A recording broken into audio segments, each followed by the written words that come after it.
Listeners, my name is Shannon Cooney from Merrick Property Group Real Estate Agency and a very proud sponsor of the Paracave podcast. If you own a property in the Penrith LGA or Lower Blue Mountains and would like to know what it's worth in today's market, give me a call on 0421 588 445. Broadcasting live from the Paracave. Hello and welcome to another bumper episode of the Paracave podcast. My name is Troy Warner and I'll be your host this week and every week. And today it is episode 110. And today, well, I'm chatting with a player who played for 4 clubs in the NRL, the West Tigers, the Cronulla Sharks in 2 stints, and in between those stints also played at the Newcastle Knights and also played at the club that I love, the Parramatta Eels, and that is Mr. Isaac De Gois. Now, during the chat with Isaac, we chat about playing for all those clubs, some of the coaches he played under, including Tim Sheens, Brian Smith, Shane Flanagan and Ricky Stuart, playing with such players as Radradra and Footy Moi Moi, just to name a couple. There's plenty more throughout the chat. We also talk about Brad Arthur and Parramattas' chances in 2022. What Isaac is up to now, working at the Parramatta Eels, some common league questions, some personality, set of 6 questions, and much, much more. So much to get through and to listen to. All brought to you by major sponsor Jack's Pale Ale, exclusively available at Parramatta Leagues Club in the club shop. And later on in the podcast, I'll give you some information about how you could win a new car, a Subaru Impreza, with a competition that Parramatta Leagues is running. Time is running out, so stay tuned for that one. Also, a shout out to co-sponsors Shannon Cooney from the Merrick Property Group, the Stubby Club as well, and listeners, for the best present for that sports fanatic in your life, the Stubby Club has a huge range of sports merch and gifts to choose from. Just head to the stubbyclub.com.au and remember to use Paracave at checkout for a 10% discount. And also Bo Cook from Loan Market, your local Penrith mortgage expert. If you're looking for a loan specialist near you who knows it all about refinancing, first home loans, and more, then Bo Cook and his team is the man with the help and the answers. How do I know? Well, Bo helped myself and my beautiful wife Amanda with a home loan, so we have that personal experience of what Bo and his team can do for you during these difficult financial times, and he will get the best deal for you. Contact Bo today on 0401 213 236 and get in contact today for a free chat and see what Bo can do for you, and let him know you heard it here on the Paracave podcast. Thank you to all those sponsors. With your support, it helps the podcast grow and reach more people, which is much, much appreciated. But enough of me talking. Let's get into the chat with Isaac. And have a listen to his rugby league and life story. So as Hindy says, get a beer, coffee, whatever you want. Sit back, relax, and enjoy. And let's get straight into it.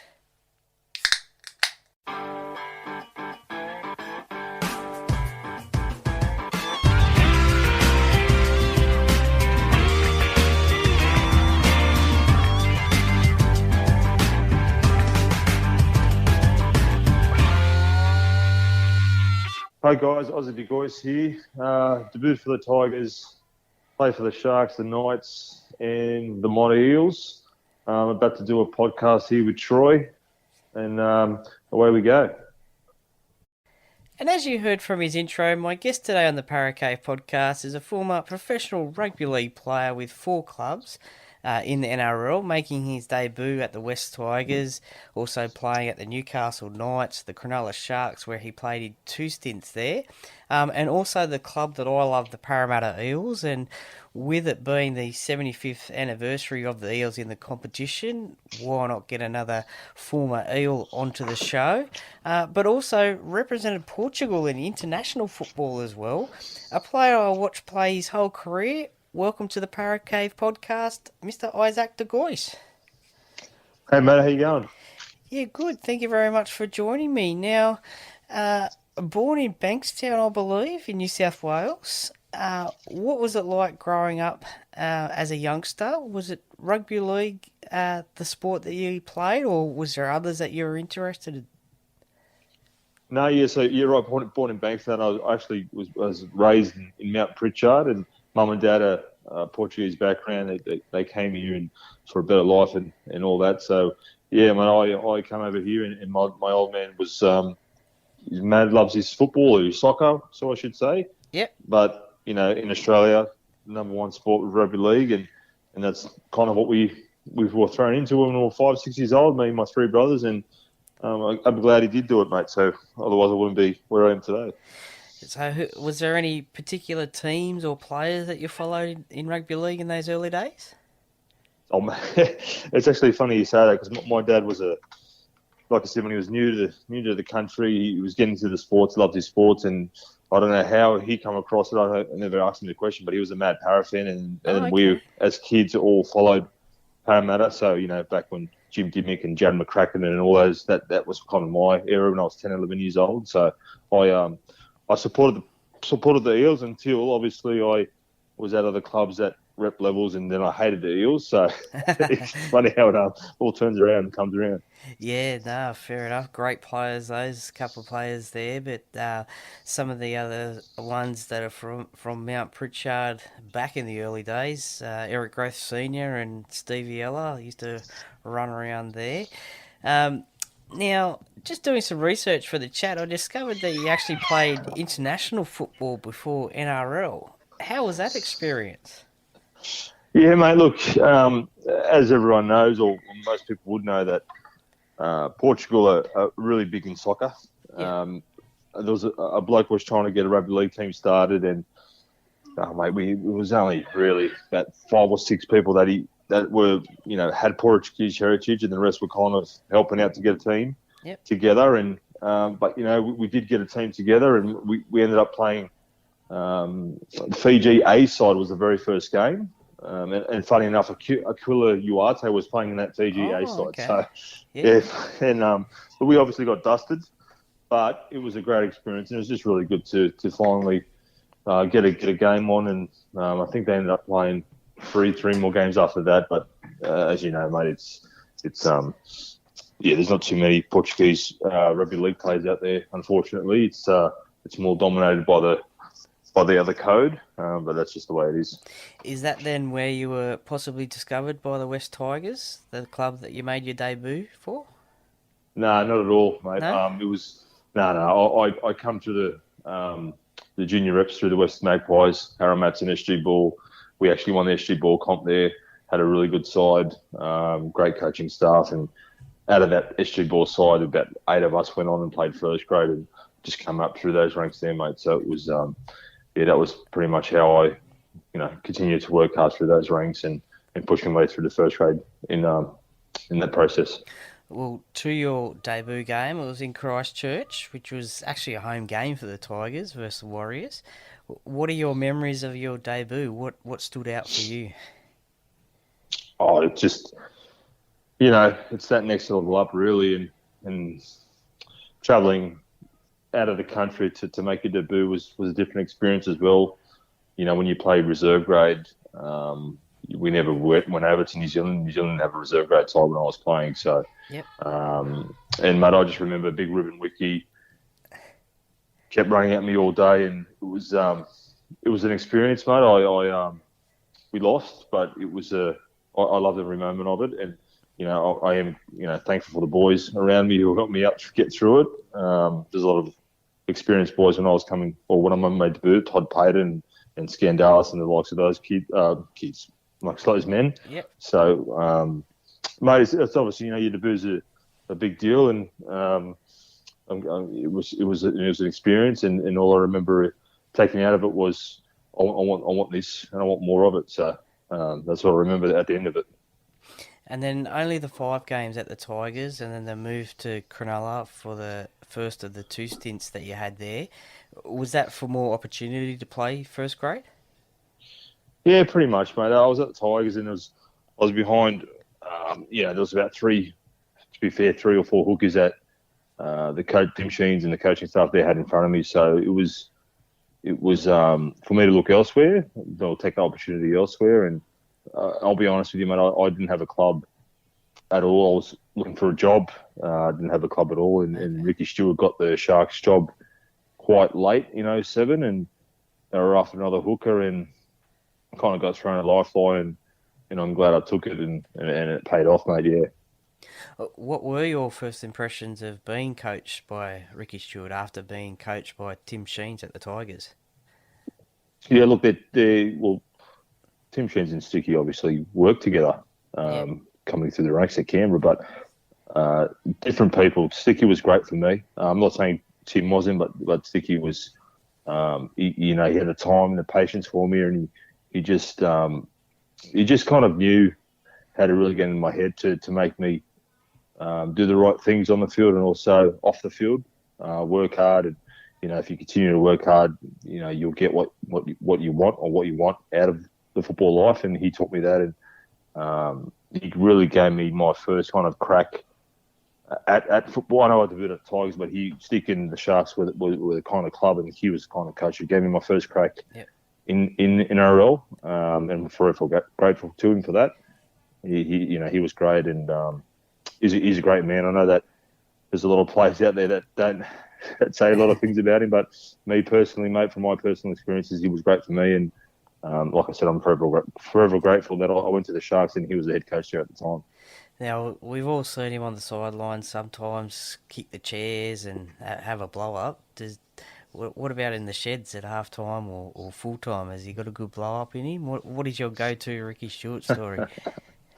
Oh, mate, look, a lot of coaches blow up in different ways, and I'm a believer that what happens in the sheds should just stay in the sheds, and it's just full of playing staff and the coaches and players only, coaching staff only. Yeah. And I'm not a fan of the cameras in the sheds. So, look, I'm all for it for warm-ups and all that, but after the game, if a coach is spraying someone or collectively a group, I don't think it should be shown. It's a lot of that's fair enough. A lot of passion that comes out, and rightly so.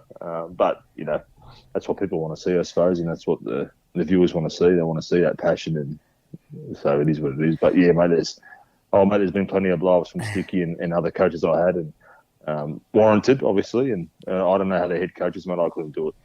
Well, we've just seen recently with Kevin Walters come under a little bit of fire for his spray up there at the Broncos when they played Parramatta after they lost to them with that footage, as you said, of the sheds. So, as you said, sometimes that could be kept a little bit private and in-house. Yeah, I think so, mate. I just think that, don't get me wrong, it's great for viewers to view it, but yeah, it was a important game for him, and they got absolutely towed up. And you can imagine how he was feeling as a coach, and he had to, he felt that was the way to let it out, and he did so. And I just think that a camera in his face, and it wasn't the place for it. But you live and you learn. Like he'll learn as a coach, and it is what it is these days. Everyone wants to be in everyone's pocket, and it's just the way society is. Yeah, that's it, unfortunately. Now, 2007, the Sharks finished 11th, and then in 2008, the Sharks finished 3rd in the competition. What do you think that turnaround in form was? Oh, I think it was just, your 9-7-6-1 playing 2 years collectively together. Like you learn those combos. I was new to the club. I was, and we had Kevin Kingston there, who was the other hooker, Brett Camorley, Noddy, and Adam Dykes, and we had BK at the back, Bakani at the back. So just learning to play together, learning each other's strengths, and as well as, Ricky was new as well. Stick was new as well. So just learning what he wanted to take out from us. And we had a really good year that year in 2008. We gelled quite well and we were flying high. And it's a shame that we didn't kick on to take it out that year, because I thought that we definitely had the side to do it. It's actually, people wouldn't know this, but Brett Seaman was our halfback at the time, and he was in form, and he'd done his ACL playing soccer, and the captain's running the warm up. So it hurts, and then we had to throw Blake Green in there, your halfback. So that really hurt, and but that's footy, mate. That's injuries are a part of it, and it is what it is. That's it. You mentioned a few players there, a few players' names there. Who were the players that you used to like hanging around with at the Sharks in that first stint there?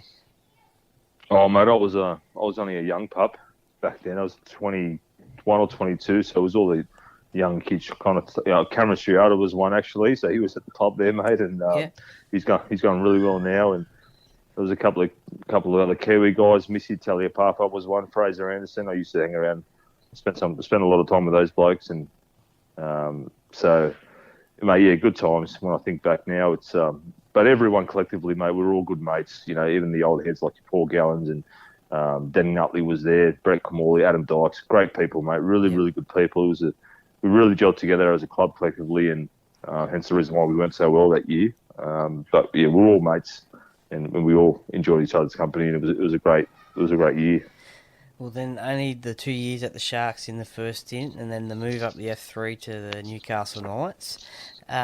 Was that a better offer financially, or was it a new challenge for you, or was it just simply the fact that Brian Smith, the coach, wanted you? Oh, mate, probably all three things that you mentioned put together. Okay. The contract was better than what the Sharks had offered. A different adventure. And a new coach.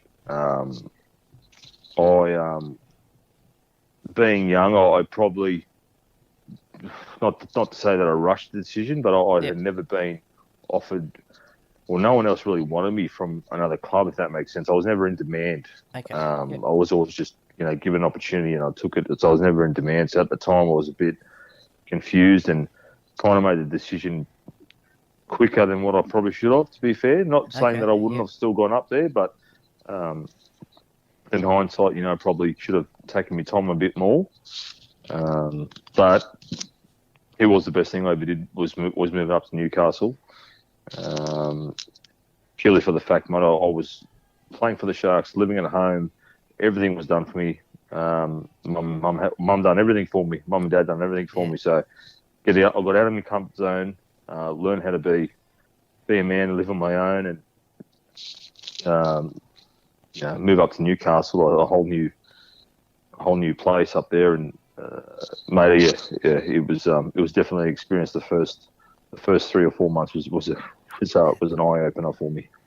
Nice. Now, as I said, Brian Smith was the coach at the time. Many of the former Parramatta players who I've had on the podcast rate him as the best coach that they've ever had, because he's a real student of the game, very knowledgeable. What was he like for you? Mate, Smithy was great, he was like you said, very knowledgeable. He had all the footy smarts, footy brains, and what he also did have was he had really good people around him. He had Trent Robertson was one of his assistant coaches. Rowan Smith, his son, was an assistant coach. Rick Stone was the other assistant coach. Yep. So he had really good coaches around him, and they were all really easy to kind of, if you kind of stuffed up or you kind of, weren't sure about something, you could approach any of them, which was, which is really important as a player. But mate, Smithy, one of the smartest blokes, football heads I've been coached by, definitely. And then, what was it like playing your former club, Cronulla, for the first time? Was there any friendly banter between ex-teammates? Yeah, there always is, mate. I treated it like every other game, but I wanted to win. Yeah. And we did win. We won some, we lost some, but I always went out there and wanted to win. purely because it is, like you said, it is your old club, and you've still got mates there when you play against them. But yeah, but I'm a competitor, or I was a competitor back in the day. I wanted to win anything. It could be whatever it was. Could be a game of cards. I wanted to win. I had to win, and I wanted to win. I was filthy if I didn't win. So, and that's how it was on the football field. Wasn't a happy chap when we lost. So yeah. Nah, that's fair enough. I've been told that I'm a bit of a competitive person myself, so don't like losing as well, whatever it is. So, the Newcastle fans, they're known as passionate fans for turning up each week, even if their team isn't doing the best. How did you find the Newcastle fans? How do they rate in the competition between other clubs' fans? Oh, they're fantastic, mate. The Knights fans, the whole town, they get behind the Newcastle Knights collectively as a team, and they're fantastic. The Newcastle people up there, they, like you said, regardless if you're flying high, if you're struggling, they're always up there. They're always supporting. They've always got your back, and they're great people up there, and the fans are fantastic, and pretty much shows, mate. Like you look at the Knights this year, they're really struggling, and I really feel for them. I love the Knights. Yep. I love every club I play for, and I do love the Knights too, and I really feel for them. But the crowd are still turning up, and they're still cheering them on, and it'll turn for them, mate. Obviously, it's going to take some time and a lot of work, but it'll turn for them, and I can't wait for the day it does, because they're a great club. It is a great club, and the fans deserve more than what they've got this year and last year. So I'm hoping it does turn for them sooner than later. Yeah, it's always good to see a strong Newcastle in the competition. Well, after Newcastle, you come back down to the Sharks, this time under Shane Flanagan. Was that to perhaps be a leader among a relatively younger squad? Yeah, I suppose so, mate. I initially had agreed to stay at the Knights for a further 3 years, but then I agreed, and then mate, about 3 or 4 months later, Wayne Bennett was appointed the coach, and he pretty much put a line through about 6 or 7 of us, and I was one of them. Yeah. So I had to look elsewhere, which I did, and there were a few other clubs that I considered, but being at the Sharks previously, and I knew the place. I was familiar with the place. Shane Flanagan was the coach. I was familiar with him. He was the assistant coach with Ricky at the time, and had a few chats to him, discussions, and I felt at the time it was the right place for me to go back there, and I felt that it was, and I'm glad I did, and as you said, I was probably a senior player then, and there was a lot of young kids coming through, so it would have been good for the joint. Yeah, for sure. Well, 2014 is an interesting year for yourself. It started off at the Sharks and then ended up at Parramatta. Firstly, the Sharks. Was it how much of a distraction was the supplement saga that was going on at the time amongst the playing group? Was it a massive distraction? Oh, mate, it was. So firstly, I just want to say that obviously I wasn't at the Sharks at the time when the boys went through that, Okay. or were going through that. I was at Newcastle, and then I came the year after. But Yeah. obviously the year after was when it got found out, and that's when the repercussions came in, and it was a huge distraction, mate. I couldn't imagine what the players were going through, or what they were thinking, because all sorts of things were being said. What was going to happen to the players and the club, and if you're a player who went through that, I can't speak on what they went through, mate, because it wasn't like, for me, an outsider, but I was playing with the club. Yeah. I really felt for those boys, because you could just see that none of them, their heads just weren't right, because so much information was getting fed to them, and it was different daily on a daily basis. So it was a very difficult time for the club, and particularly the players. It was a horrible time, to be fair, mate. But it's something that's happened in the past, and they moved on to bigger and better things. Yeah, So I'm glad that's definitely in the past for them. Yeah, for sure. How hard is a mid-season switch? Because that year you moved to the Eels after playing 9 games at the Sharks. Was that an approach from the Eels because Nathan Peets had gone down? Yeah, it was, mate. So it was a bit of a bit of everything. Like the Sharks had notified me that they weren't going to. I was coming off contract, and they notified me that they weren't going to re-sign me for next year and beyond. And I was grateful that they were upfront and told me that. Yep.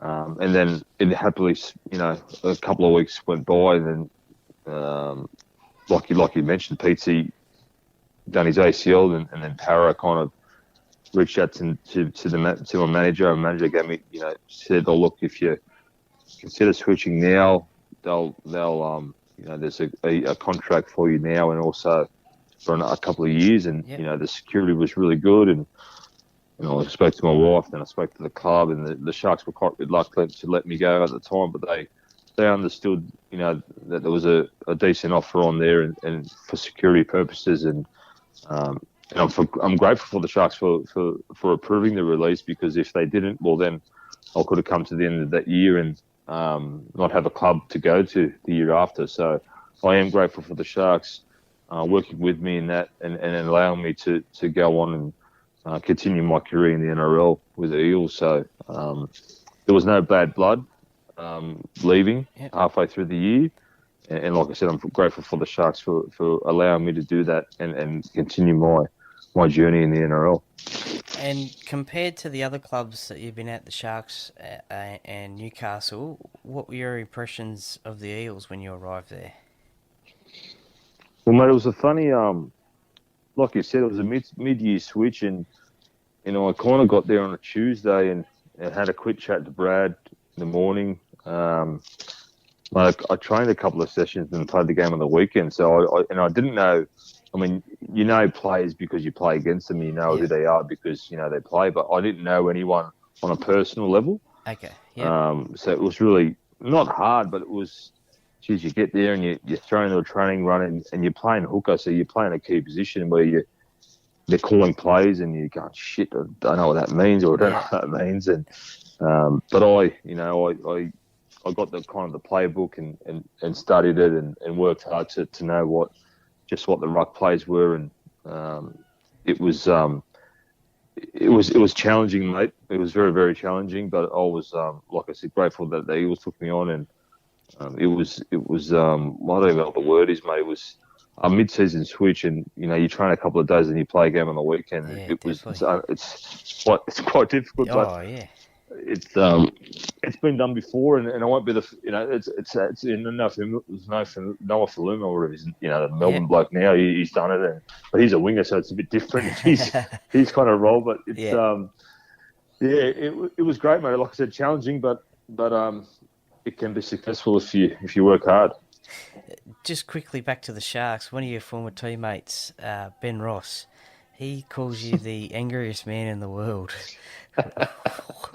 What's that all about? Oh well, mate. If you speak around, a lot of people tend to say that. I say the angriest man. If we lose, mate, I'm quite angry the whole week. So that's pretty much what it is. I don't know, mate. Maybe it's just the competitive. I don't know. I just don't like losing, and if someone pisses me off, I can tend to hold a grudge. But yeah, look, I'm not angry anymore, mate. I've retired now, so I've got a lovely family. They keep me happy all the time. Nice. Well, back to the Eels, and one player that you played with and a crowd favourite and still playing over the UK is Fuifu Moimoi. What was he like as a teammate? Oh wow, big Fui. So I only played with Fui. So he left the Eels in 14 from memory, I think, at the end of 14. So I only had half a year with him, with Big Fui, but he was a great person to play with. I hated playing against him. He was a bloody rock of a thing, wasn't he? Oh, definitely. But he was great, Fui. He was just a laid back, very very relaxed, calm human being. But when it came to game time, he kind of switched on, and he knew what he had to do for his teammates and for the club. He's a great person, mate. Is he still playing? Did you say he's still Yeah, playing I over think there? he's still playing for like a Division 3 team over in England, I think. Yeah, He's, still running around, yeah. is he? Well, he's got to be 50 years old now, isn't he? Surely. I don't God. know. I don't know. That's always the guess, isn't it, about what's on his birth Oh. certificate and how Yeah. old he says he is. I don't know. It's always Oh a common dear. joke around ex-teammates. But um, the other player I want to talk to you about, and we see current day, we see Mike Acevo smashing it at the Eels on the wing there. But you had another Fijian on the wing out there at Parramatta, and it's Radradra, scoring some awesome tries. What was he like to play with? Oh mate, he was by far the best winger I've ever played with in any club. He's an absolute freak. You can see what he does. He can turn a game around within the blink of an eye. There's a few games that you could just. I mean, I remember one game in particular we were playing against Souths, and it was a close game, and we're absolutely out on our feet, and they've kicked down to his corner, and he's just picked it up. He skipped through, three or four blokes, and kind of weaved his way through the middle, Yeah. and once he went past that 40-metre line, I kind of knew he was going to score. I just kind of knew, and it's a great feeling when you've got someone in your side like him who can just do special things out of nowhere. It's an absolute. It's something special, and he's a great person. He's an Yeah. absolute, and he works so hard. He works so hard at training. Like, he's one of those guys who consistently after every session he would hang around half an hour and just work on his catching, work on his bombs, work on his dummy half passing. He works hard in the gym, and he's just, like I said, he's a great bloke. So like I said, to play with, he's an absolute beast of a human, and I don't know how old he is, but I'd love to see him back in the blue and gold, mate. I really would. How good would it be to see Michael on one wing and Semi on the other? Oh, mate, it'll be all time. Yeah, definitely. I think I remember the try that you're talking about, and I think I remember Sterlo in the commentary. He's like, "Oh, don't pass it, just keep running." That was a great try. That was a great try. Now, when we're recording this, we've just seen Parramatta beat Melbourne to gain a top 4 spot in the competition, and the coach is obviously Brad Arthur. How did you find Brad as a coach, and do you think he's the right coach to take Parramatta to that next step, and can we win the competition this year? Definitely can win the competition with Brad. I think Brad is he's a great coach. He's got a wealth of experience in the game. When I first was coached by him, he taught me a lot of things as a senior player too. When I came there, that he opened my eyes up to a lot of things. And again, Brad had really good assistant coaches at the time, and he's still got Steve Murphy there, who's a great assistant coach, and I definitely truly believe, mate, he's the man that can get us that premiership this year. He knows how to make the Eagles tick. He's definitely got the squad to do it. So there's no reason why we can't have it this year, mate. Obviously in the past, when you look at last year and the year before, and I don't want to harp on it, but I think we were robbed against the Storm. Against the Panthers last year. Yep. And I think, when you even go back to 2017, mate, when we played the Storm up there, we were bloody robbed that game too. So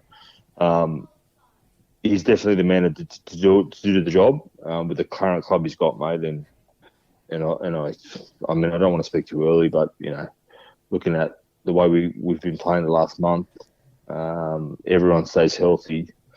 We're going to give this 22 season a real good shake and good crack at it. Yeah, I hope so. Now, obviously, all the coaches are different in their coaching styles that everyone has. I mean, you had Tim Sheens, you had Ricky Stuart, Brian Smith. How does Brad compare to those sort of coaches, or are they just all completely different? Oh, mate, they're all, like I said, they're all completely different. You got, Sticky, who's he's like what you see on TV. He's passionate. He shows his emotion, and he was, like I said to you earlier, he was great for me as a young man coming through the game. He knew how to make me tick and get my head switched on. And Brian Smith, he's got all the smarts. Really knowledgeable man.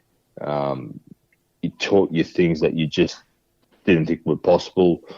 Brad Arthur, another very, very smart man. And what Brad's got, and I think what Brad's got more than the other coaches I've been coached by, is a real kind of good people's person. You can go up as a player and have a yarn to him, whether it be about if you're struggling with your family life or whatever it may be, and he's really easy to kind of take it all in and let you know his thoughts.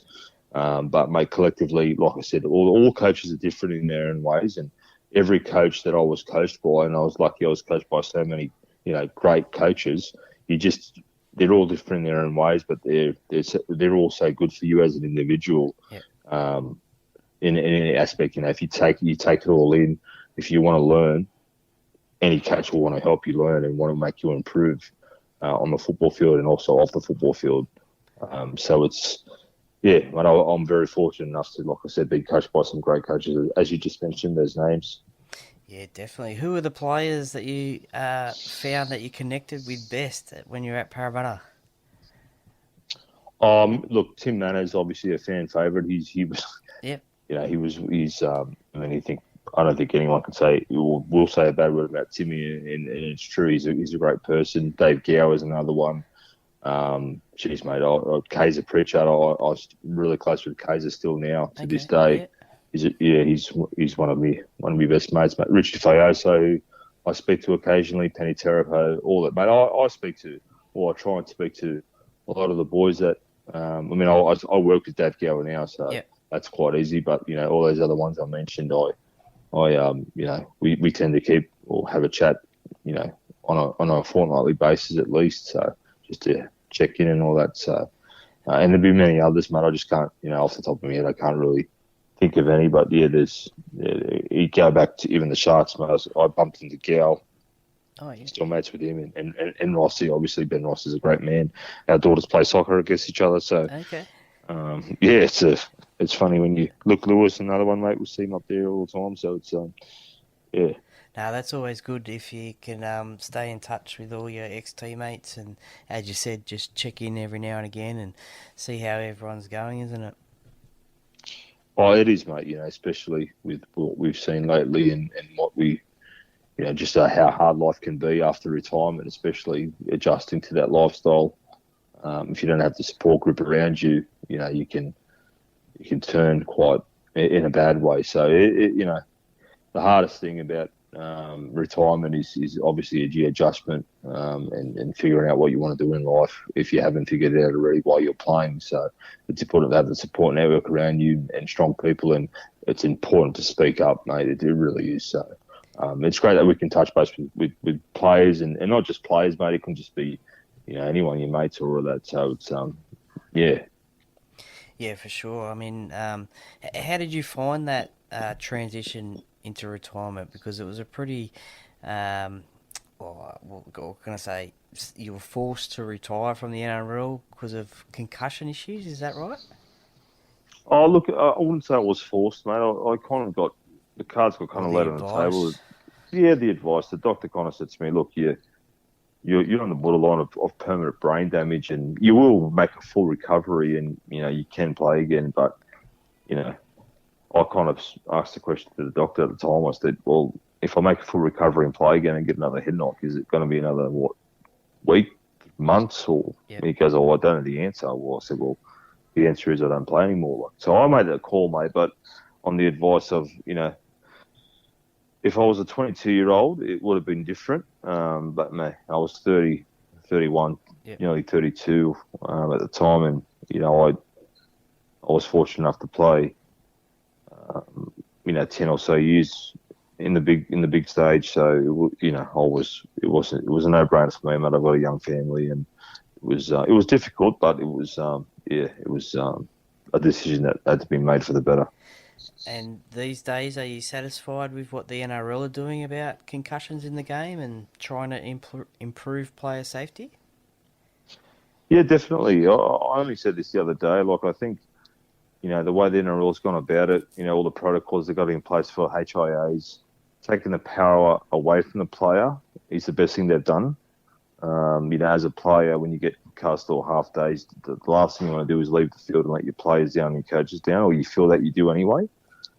But taking the power away from players is the best thing they've done, and they'll get better. Look, at the moment, it's great what they've done, but they'll get better. It needs to be better. You even look at the last night's game, mate. Cooper Johns, in my opinion, shouldn't have come straight off and shouldn't have gone back out there.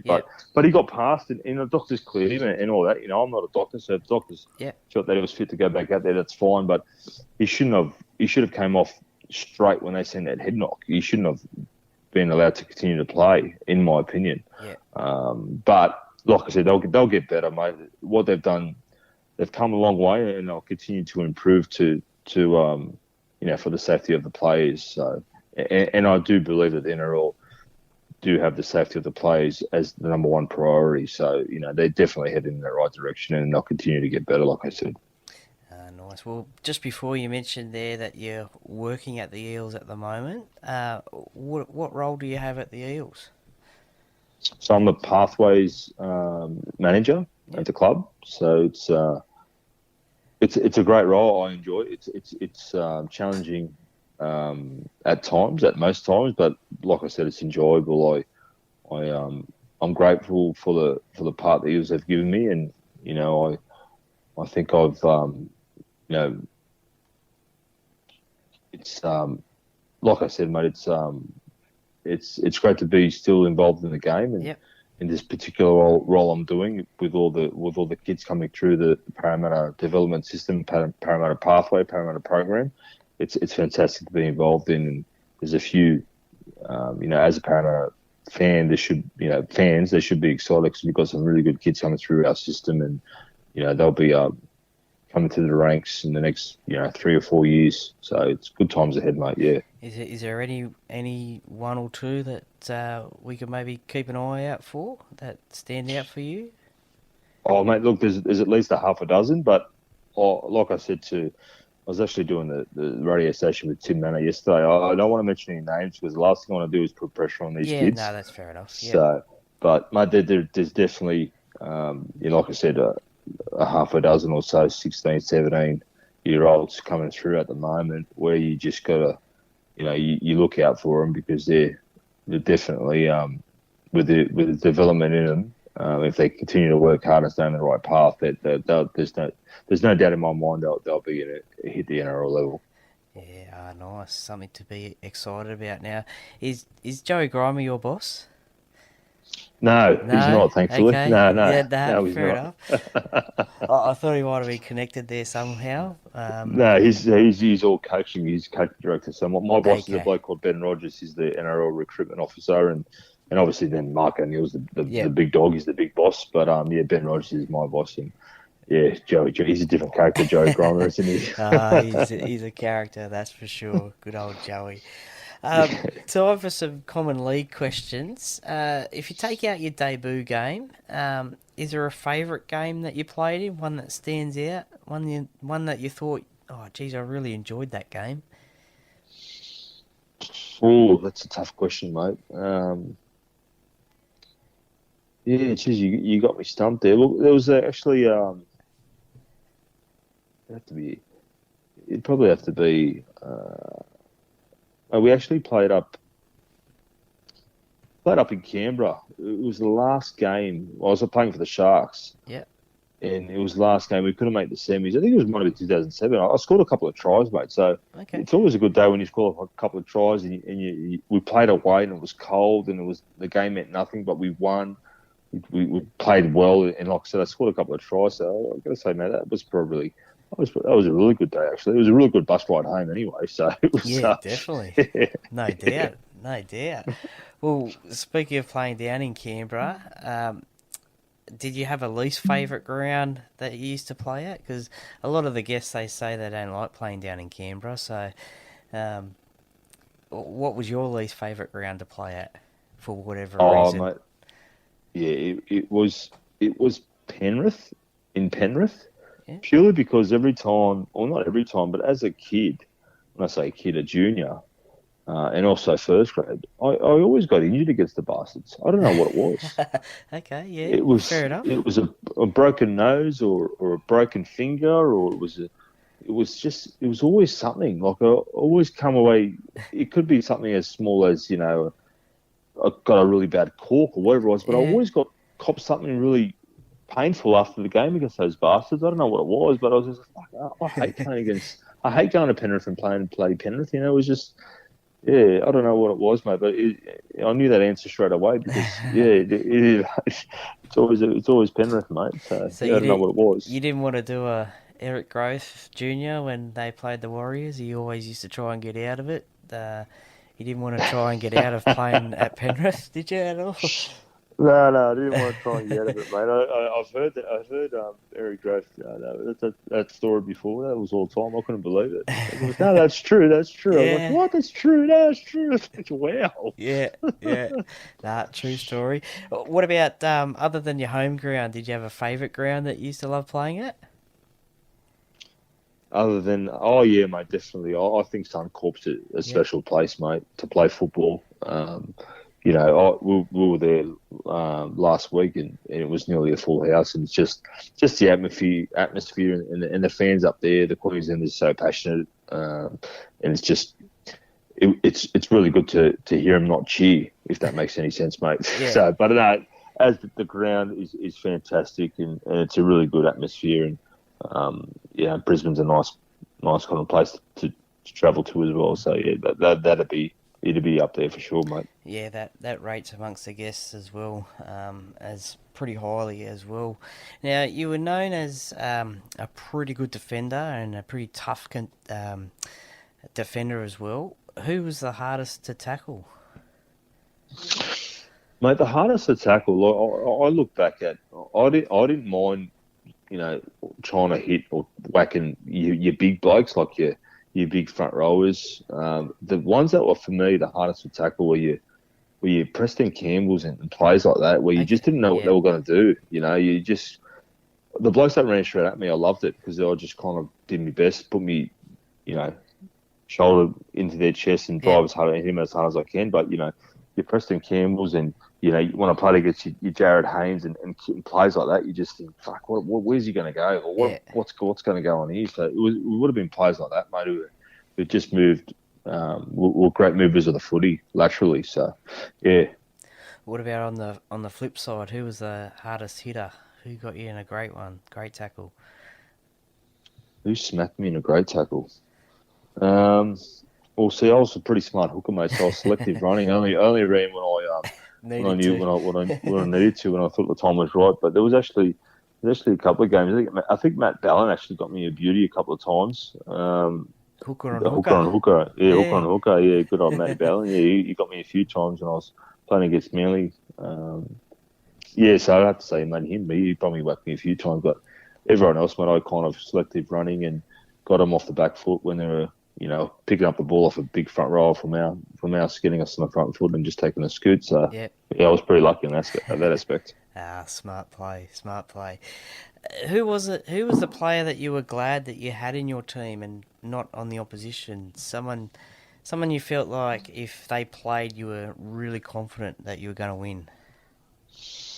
Oh well, mate. Look, I said, as you know, I played at a few clubs. I think, the player at the Sharks would have been someone like a Gal, who Paul Gallen, who actually hated losing, and then you go to Newcastle and it'd be a Matt Hilder or a Kurt Gidley. Those two blokes are just so passionate the way they play. You come to Para, it's someone like a Tim Manor or a Semi you've got on your side who's got that X factor, or even a Jared Hayden who's got that X factor. You just know that they've got something special. So it'll be those type of players, mate. A bit of a mixed bag, workers and X factor players. Those are the players you kind of need in your team to win a comp. And again, you played with and against some champion players, but during your career. But is there someone that you would have loved to have had in your team, or even had the chance to play against? we talking like players who may have been retired while I was still playing, or currently while I was playing? Yeah, like so. Maybe is there a player in today's game that you would have loved to have played with or against? Or is there a player whilst you were playing that you would have Oh, loved to have had in your team but never had the opportunity to play with them? yeah, I think a player I'd love to have played with is Victor Radley. The way he plays the game, I absolutely love it. Yeah, Not a big body, but just gives it his all and hits. Geez, he can hit hard. He's someone definitely who I would love to have played with. For sure, mate. You see the way he plays the game. He's one of those old school kind of players who gives it his all, and he looks like a pretty angry fella as well when they lose. So yeah, there's something in common there. yeah, something in common, mate. Yeah.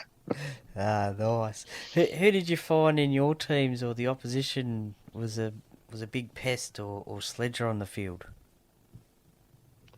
Oh, there were plenty of them out there, mate. Like Greg Bird was a specialist. Played with him and against him, and Mick Ennis was a specialist, one of those ones you played against, and Yeah. Cameron Smith, Bill Estrada, and Cooper Croc never stopped bloody whinging, mate. They're the biggest sooks I've ever played against. Yeah. But yeah, there's always a couple in every team, mate. Justin Hodges, he was just a different character. Really, he was just not a nice person at all, mate. But yeah, there's plenty of them out there, mate. I can rattle 1,000 names off. I think of the clubs. Yeah, can you recall any of Birdie's sledges at all? Oh, mate, he's were ones that were set on the field that shouldn't be repeated or broadcasted in any way at all. But Yeah. they were hilarious, mate. Yeah, so I was glad I was playing with him when he said them. So, Yeah, fair enough. What about who was the biggest larrikin or prankster at your clubs that you played for during your time? Oh, do you remember a bloke called Jono Wright? Oh yeah, Yeah, Played he for was. Para and Cronulla and Warriors, I think. Yeah. He played for the Dogs as well. Oh yeah, Dogs as well. Yeah. Yeah, mate. He was a pain in the arse, that bloke. What did he get up to? Oh, he got up to everything, mate. He used to. At the Sharks, our lockers were quite close to each other, so he used to, if we had a break or something, we were out on the field, and he used to come in the sheds when everyone was still out in the field, dump me a whole bag in the bloody ice bath and put it back in my sheds. Just things like that. That you just think, mate, you're an absolute clown. But yeah, he was, mate. He's a great bloke, but geez, Yeah. he was. He just took the pranks a little bit too far sometimes. Yeah, fair enough. What about at Para? Who was the prankster at Para when you were there? Pranksters at Para. Well, Kaiser Pritchard was just a pest in general. I don't know if maybe it's a hooker thing, but he was an absolute pest. I mean, who else was there? Corey Norman. Oh, He yeah. was. Yeah, he's a different character too, mate. The good old Norms. But mate, the Parramatta wasn't too bad. They had a lot of senior players there at the time, so senior players kind of left everyone else alone. It was just there's little banter groups that you kind of had when you come to training. So yeah, I'd have to say Kaiser would probably be the biggest pest. Yeah, fair enough. Good to see him in the sheds the other week. It was great, mate. It was Leading great. the team song was great. Yeah. We'll wrap things up with the segment that I call the set of six. It's basically sort of like the personality sort of questions, a few fun ones. What's your favourite sport outside of rugby league? Soccer. Fair enough. Do you have a EPL team at all, or who do you follow?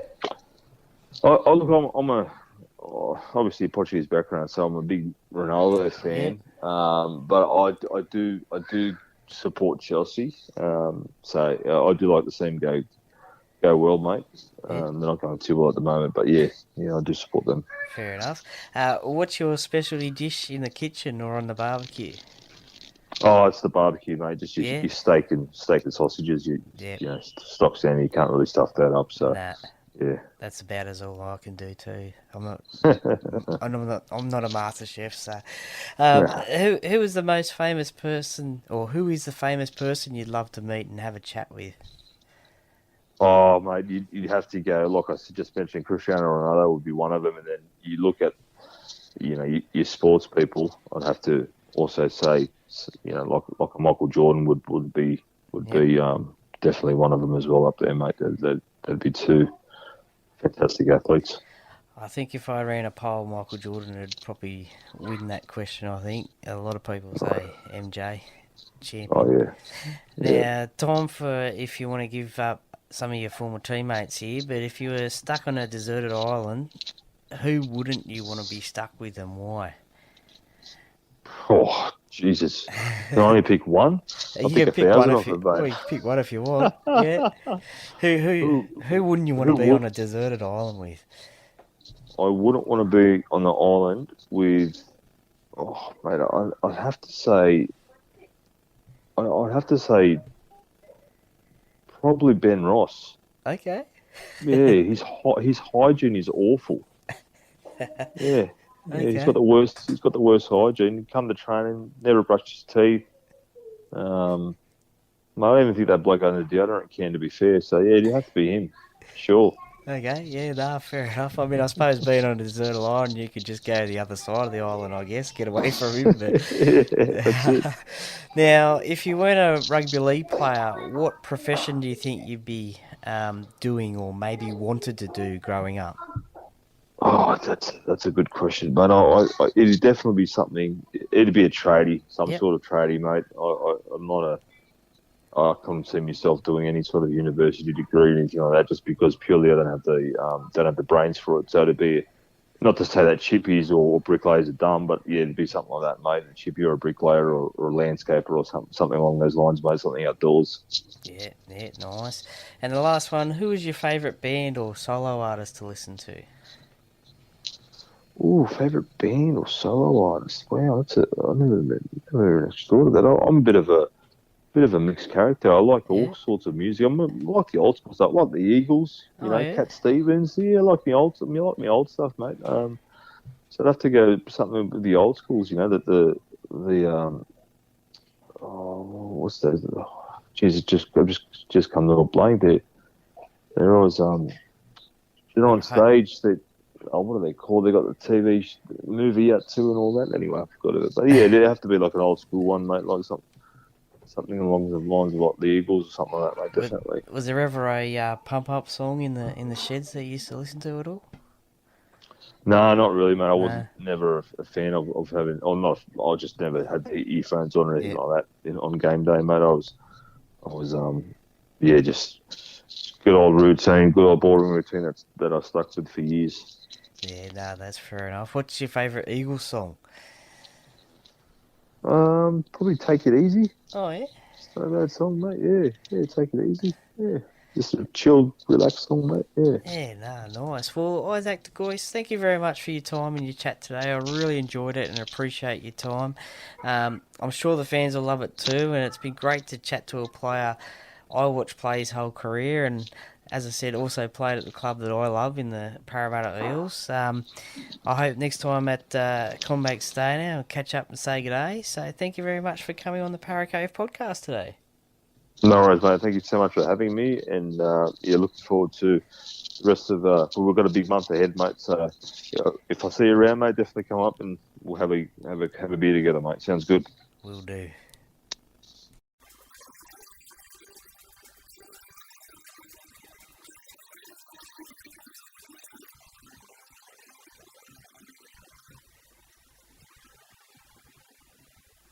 Well, welcome back, and thanks for listening to Isaac De Gois and his rugby league and life story. And what an interesting story it was, and really good to chat to someone who had a great career in rugby league, but also played at the club that I love in the Parramatta Eels. I hope you enjoyed it as much as I did, and I appreciate Isaac for his time and his chat.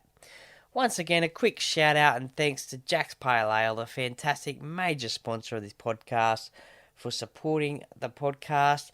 Now, to the competition the Leagues Club is running, time is running out, but it's to do with celebrating their birthday, the Leagues Club's birthday. You could win a new car, a Subaru Impreza, all you need to do is just check out all the details at www.paraleagues.com.au on how you can enter and win. And also, Jack's Pale Ale is back and available to purchase in the club shop.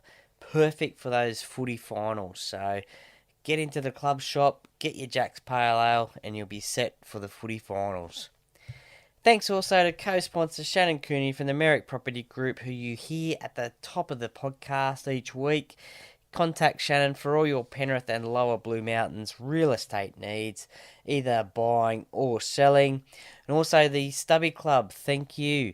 And don't forget to head to the Stubby Club, head to www.thestubbyclub.com.au and order your NRL or EPL or AFL. They've got a few sports codes under their brand, so lots of merchandise to pick from. And don't forget to use the discount code where you'll get 10% off, and that discount code is Paracave. So head to that website, check them out, see what you can grab for that sports fanatic or even yourself. We've just had Father's Day, so I hope there was lots of Stubby Club merchandise purchased for your dad or stepdad or whoever, and share some pictures on the Paracave podcast socials, and it'd be great to see them as well. And also, thanks to Bo Cook from Loan Market. Once again, his contact number is 0401 213 236. Get in contact with him for a free chat and see how he and his team can help you get on top of your home loan and find you that best deal. Please support these businesses that support the podcast, that help bring you quality entertainment each week. Share the love on socials as well.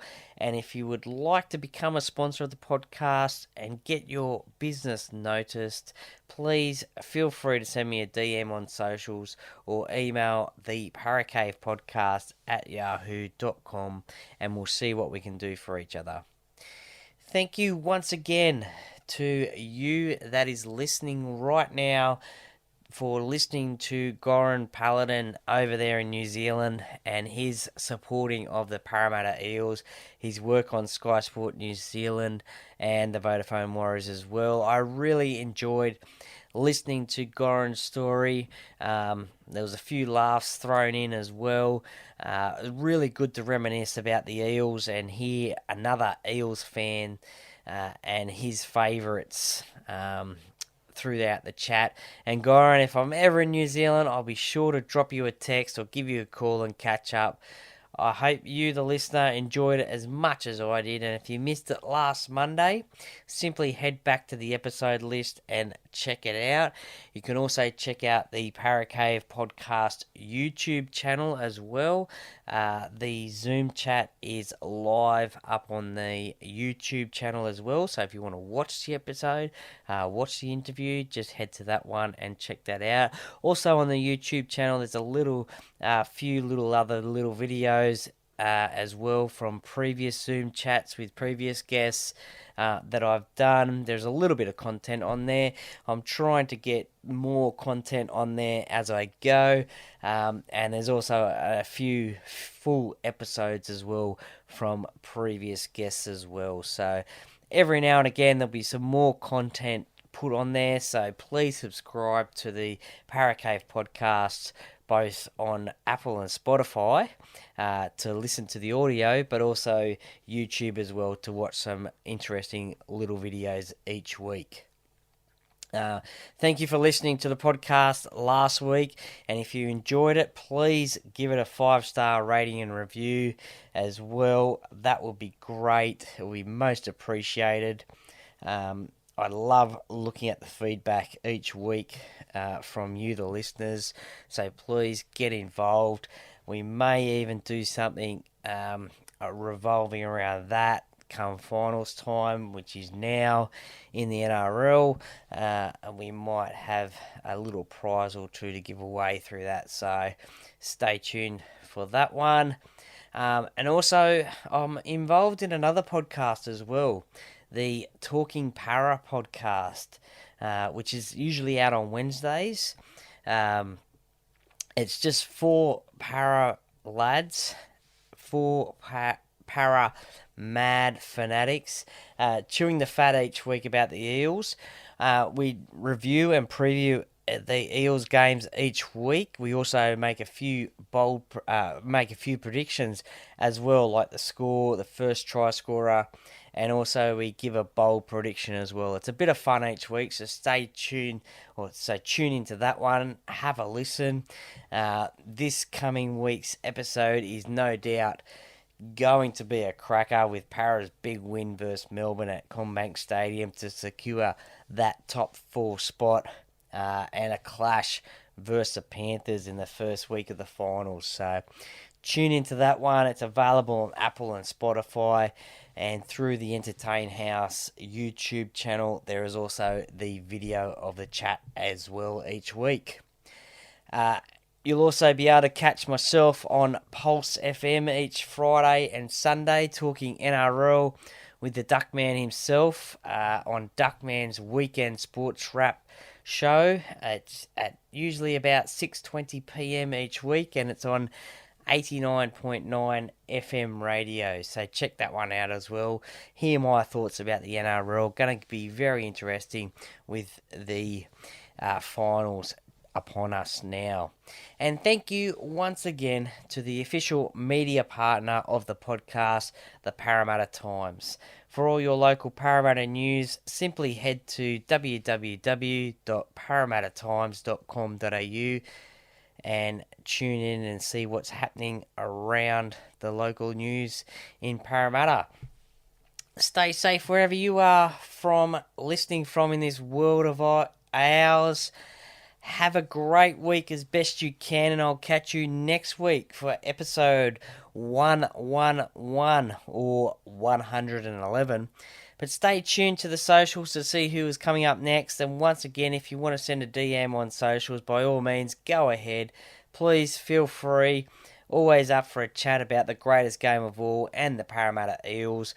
Or you might just want to simply send a message about who you would like to see come on the show for a chat. And I'll see if I can get them on the show, and we'll go through their rugby league story or sports story. So if you'd like to send me a message about that one.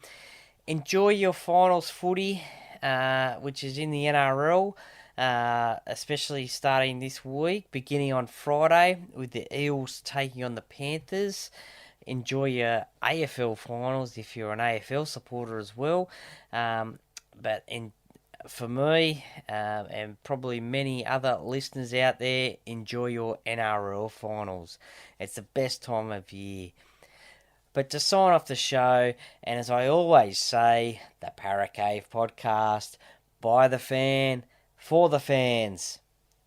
Go Para!